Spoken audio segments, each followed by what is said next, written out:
Hey there, Heidi Cooper here, functional medicine practitioner, licensed esthetician from Skin Inside Out.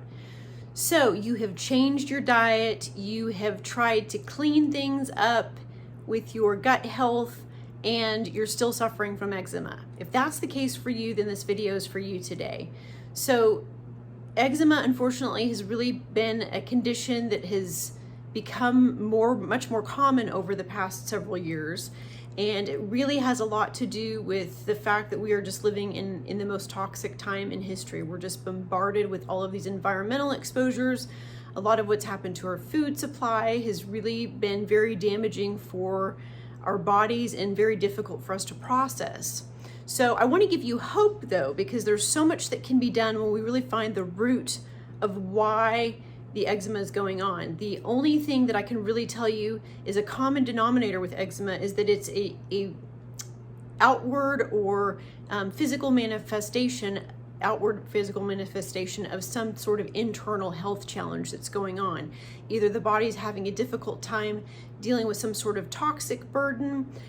We see a lot of parasite infections that are associated with eczema. Sometimes heavy metal toxicity, some chemical exposures, and there are ways to address these things once we really know what's going on with you individually and how to address that.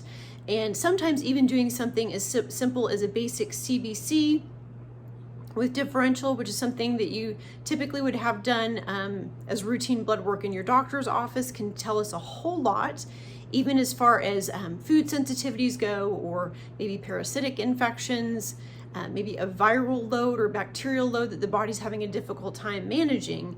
We can look at those things and really address them as far as what's specific to your situation. So I just want to give you some hope. There are things that you can work with topically, but until you address the internal component, we'll never get full resolution of that eczema.